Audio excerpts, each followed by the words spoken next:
Pelatih Timnas Indonesia Sinteyong telah mengantongi nama-nama pemain yang akan dibawa ke Piala AFF 2024. Dari 33 nama yang dipanggil, STY hanya membawa 23 pemain. Sebagian pemain dicoret karena alasan cedera dan kondisi fisik sakit. Sebagian pemain lain seperti Ivar dan Hübner belum mendapatkan persetujuan dari klub. Kendati menemui kendala dalam memanggil pemain abroad, namun pelatih STY belum berencana memanggil tambahan pemain. Manajer Timnas Sumarji bilang, skuad yang ada saat ini yang akan memperkuat Timnas di Piala AFF. Sudah kita diskusikan dan selalu kita komunikasikan dengan Coach Shin. Intinya skuad yang ada saat sekarang inilah yang akan memperkuat AFF. Jadi tidak ada lagi, sementara belum ada lagi pemanggilan pemain baru. Tetapi nanti akan kita lihat, kalaupun misalkan ada perkembangan, akan segera kita informasikan. Meskipun diisi mayoritas pemain U22, Menpora Dito Aryo Tejo optimistis pada performa anak asuh Sinteyong di Piala AFF 2024. Menpora bilang, pemilihan Timnas U22 bagus untuk regenerasi. AFF, ya pasti targetnya juara lah Mbak, masa enggak. Ini kan pakai U23 ya. Saya sih rasa optimis ya, dan ini saya rasa juga bagus juga buat mengencangkan kesolidan tim juga. Artinya memang fokusnya regenerasi? Ya, Pak ET menyampaikan bahwa di AFF ini lebih fokus ke regenerasi, dan itu yang kita butuhkan. Timnas Indonesia telah menutup sesi pemusatan latihan di Bali. Usai dari Bali, Timnas akan bertolak ke Jakarta untuk jeda sehari. Dilanjutkan terbang ke Myanmar untuk melakoni laga perdana. Timnas akan berhadapan dengan Myanmar pada 9 Desember 2024. Tim Liputan, Kompas TV.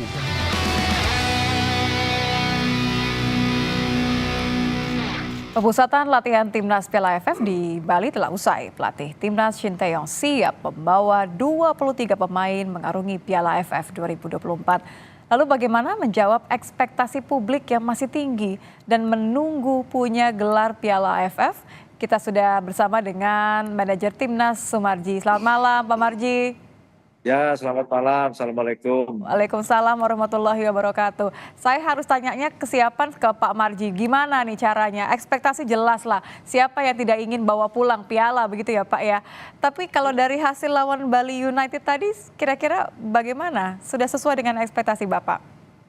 Jadi begini ya, kalau kita berbicara kaitan dengan harapan, cita-cita dan keinginan, tentu kita kan semuanya punya cita-cita, harapan dan keinginan itu bisa membawa trofi Piala AFF senior ke Indonesia kan begitu. Ya, kami aminkan dari sini. Ya, itu saya juga sama lah ya keinginan itu. Tetapi kan kita ini harus realistis melihat situasi dan kondisi terutama berkaitan dengan skuad yang akan kita turunkan.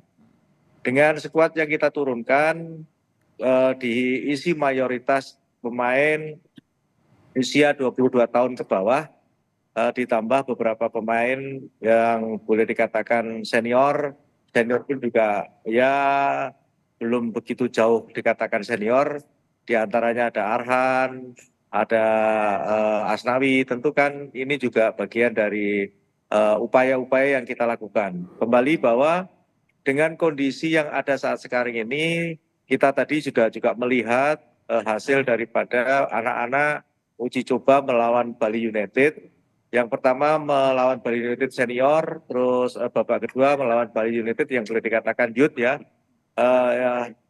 Skornya kalau kita bicara skor memang tidak bisa jadi ukuran, karena apa? Karena kan kalau namanya uji coba seperti ini kan yang kita cari adalah kekompakan, kebersamaan dan cara main. Arhan bilang sudah semakin kompak Pak. Ya betul. Jadi dari semua sisi kita nilai, baik dari fisik, mental, terus diantaranya juga chemistry, kekompakan itu tadi kita nilai semua.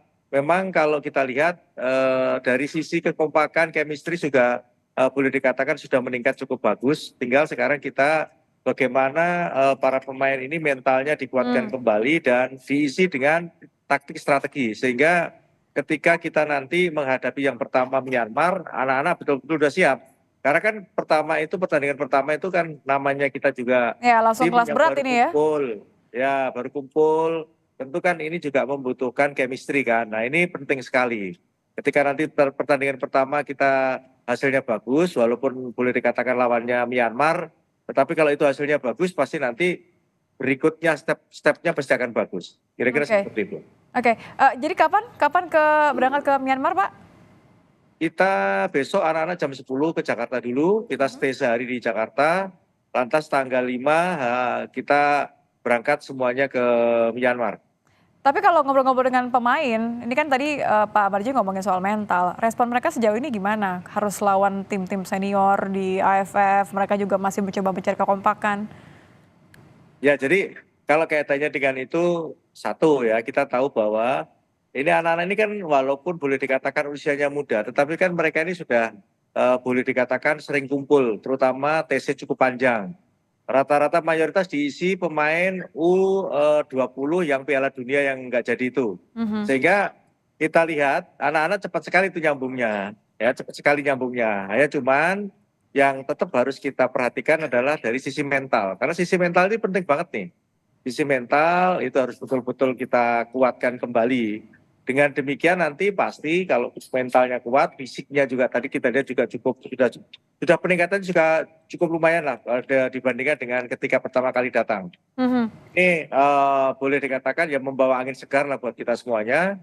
Mudah-mudahan nanti hasilnya positif lah di pertandingan. Oke, mudah-mudahan ya. Saya juga berharap yang sama.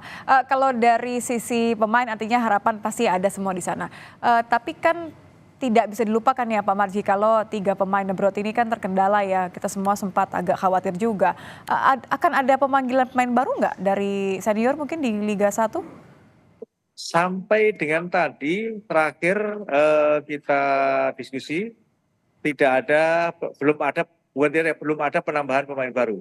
Jadi dari 33 pemain yang kemarin kita panggil, terus 3 kemarin kita pulangkan karena cedera, 1 sakit, 1 cedera belum sembuh dari klubnya. Terus berikutnya yang abroad boleh dikatakan yang masih terkendala ini 1 Ivar, yang kedua Justin. Ini keduanya belum ada kabar baik belum ada. Tetapi kalau Rafael sudah ada kepastian dan kemarin sudah saya dikasih tahu sama Ketua Umum intinya bahwa untuk Rafael itu bisa bergabung di tanggal 17. Tetapi tadi Coach Shin juga minta kalau bisa lebih cepat lagi. Kami juga akan coba berupaya agar supaya Rafael bisa gabung mungkin lebih cepat lah. Ya semua kembali kepada kebutuhan klub juga, karena kan ini kan bukan agenda FIFA, sehingga kita juga agak sulit juga kalau kita memaksakan diri untuk meminta pemainnya dikirim untuk TC. Ya, jadi kalau dengan saya kira ini kita cari win-win solution lah, sehingga kita semuanya bisa berjalan sesuai, klubnya berjalan dengan baik, di timnasnya juga bisa berjalan dengan baik. Kira-kira seperti jadi kalau bicara soal komposisi ini sudah ada bayangan Pak, skuad intinya nanti siapa saja? Oh sudah. Tadi kan sudah dicoba. Oh sudah dicoba. Yang tadi melawan Bali ya. United berarti ya? Ya, tadi waktu Oke, boleh dong kan diumumkan ini secara mungkin dari line up-nya, di belakang siapa, kemudian sampai ke depan siapa, supaya kita semua dapat kepastian sedikit starting 11-nya. Kalau masing-masing posisi itu kan kita juga ini waktunya juga masih panjang, nanti kan juga pasti ada rolling kan begitu. Nanti pastinya kalau kaitannya dengan soal masing-masing komposisi pemain dan juga posisi para pemain yang akan dijadikan starter, pemain inti, ya nantilah pasti akan saya sampaikan itu. Oke. Jadi harus bersabar dulu ya, tunggu deg-degan aja tapi nggak apa-apa. Biar penasaran dulu. Baik. Terima kasih Pak Marji sudah bergabung bersama kami. Titip salam untuk semuanya, kita doakan yang terbaik dari sini. Baik, mohon doanya. Ya sekali lagi saya cuma berpesan jangan terlalu tinggi lah. Tapi kita semua berusaha semaksimal mungkin untuk bisa mencapai apa yang diinginkan oleh masyarakat kita. Siap didengar oleh seluruh masyarakat, pendukung penuh meskipun tanpa menambah beban begitu ya. Terima kasih Pak Marji sudah bergabung bersama kami di Kompas Malam. Terima kasih malam.